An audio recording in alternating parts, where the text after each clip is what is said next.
On this vote, the yeas are 215 and the nays are 208. The concurrent resolution is adopted. The House of Representatives voted to block President Trump from ordering more strikes on Iran. That's where we're starting the 7 from the Washington Post. I'm Hannah Jewell. It's Thursday, June 4th. Let's get you caught up with today's 7 stories. This is the first time a measure has cleared the House or Senate on a final vote to block Trump from striking Iran since the war started more than 3 months ago. The measure still faces big hurdles. It has to pass the Senate, and it's unclear whether it will even go to a vote in that chamber. Nevertheless, it ratchets up the pressure on Trump to find a way to end this unpopular war. 4 Republicans joined Democrats in the vote. One of them was Michigan Republican Tom Barrett. He spoke to reporters after the vote. I share the interest in making sure that Iran does not develop a nuclear weapon, but we have to do this in a way that is done through the use of force authorization that Congress has the exclusive authority over. Congress alone declares war. The War Powers Resolution requires presidents to remove U.S. forces from any conflict that Congress has not authorized within 60 days. Trump hit that deadline on May 1st, but he dodged it by arguing that hostilities have been terminated since a ceasefire took effect in April, even though both sides have fired on each other since then. A reporter asked Trump yesterday how he defines a ceasefire. Here's what he said. Pretty much the way it is. It's a different part of the world. I'd say in that part of the world, ceasefire is when you're shooting in a more moderate manner.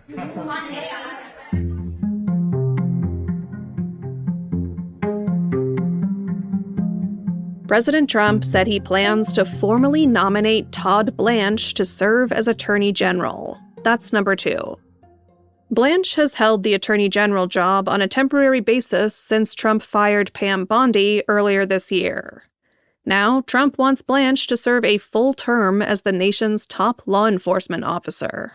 Trump announced his plan during a White House dinner last night. It signaled Trump's confidence in his former personal defense lawyer's leadership of the Justice Department. But Blanche could face a tricky Senate confirmation process. Some Republican senators have already expressed hesitation about Blanche. They have raised questions about his comments in which they believed he appeared to excuse violence committed on January 6th, 2021.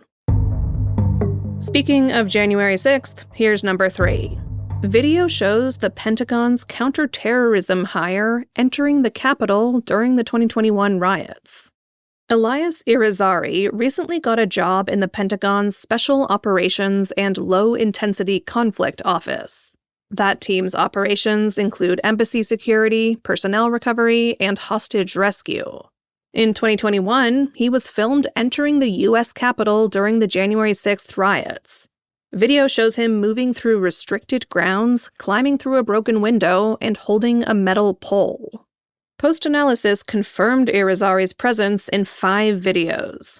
Our reporters matched those videos through screenshots, videos, and descriptions in court filings.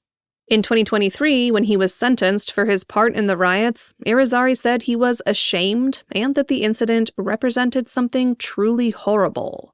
But he was pardoned by Trump along with other January 6th rioters. To see the videos of Irizarry at the riots, hit the link to our newsletter. You can find that in our show notes.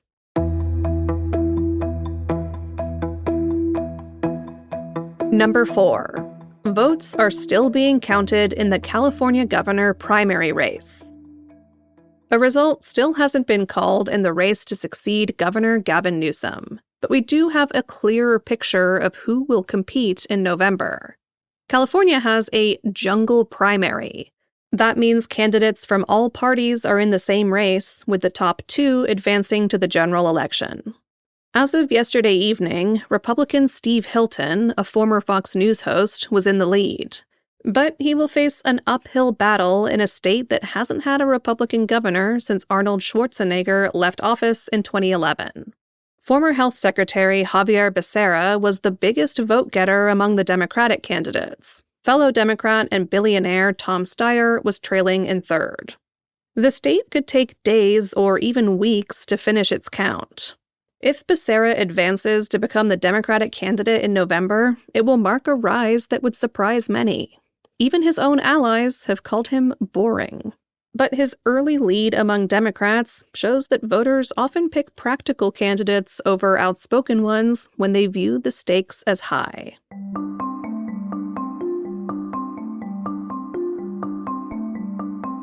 Staffers at 60 Minutes fear what's next after a week of chaos. That's our fifth story. Veteran correspondent Scott Pelley was fired this week by the show's new executive producer, Nick Bilton. It followed a contentious meeting in which Pelley questioned Bilton's credentials and challenged him about recent firings that have rocked the network. CBS News editor-in-chief Bari Weiss is in the process of trying to reinvent 60 Minutes. She accused Pelley of violating trust and mutual respect. Since Weiss took over leadership of CBS News last October, Pelley and other former staffers have accused the network's management of interfering in editorial work and of trying to appease the Trump administration. The network denies that claim. Now, all eyes are on whether the remaining correspondents will depart. People familiar with the situation at the show said work has largely ground to a halt.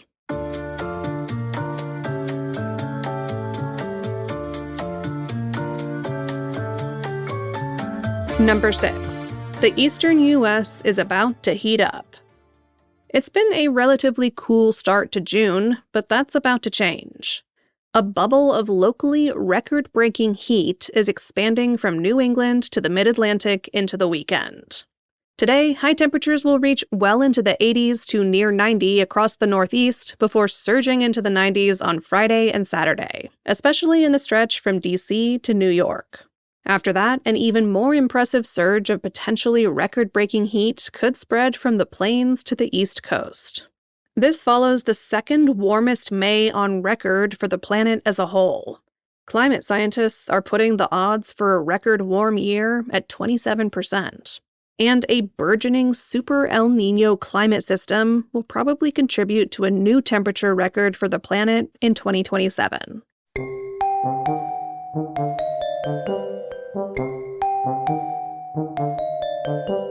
And at number 7, mystery people keep emerging from New York City manholes. Ultimately, it's none of my business what goes on in the sewers of New York City, but this story demands all of our attention. In at least 3 recent incidents, groups of unidentified people have been caught on camera climbing into or out of the Big Apple's sewer system. Some appeared to be wearing headlamps and carrying small shovels. New Yorkers are baffled, but they have a few theories. Maybe they are searching for jewelry lost down drains, or even tunneling underground into a bank. So far, the New York Police Department says no arrests have been made and no injuries reported. But city officials stress that sewer spelunking is simply not a good idea. There are hazards in the underground sewage system beyond the possibility of wading through whatever your neighbor ate for dinner last week. There are also potentially deadly gases down there, and unstable surfaces, and flooding risks, and confined spaces. So if you want to go searching for diamond rings, it may be a better idea to get a metal detector and head to the beach.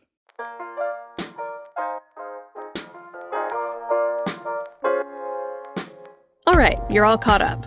Have you connected your Post subscription to Apple Podcasts yet? I hope so. That's how you can get access to our shows ad-free. All you have to do is find the Washington Post channel in Apple Podcasts and connect your Post subscription. If you're not a subscriber, every day is a great day to start. You can sign up at our channel in Apple Podcasts or through the link in our show notes. I'm Hannah Jewell. I'll meet you back here tomorrow.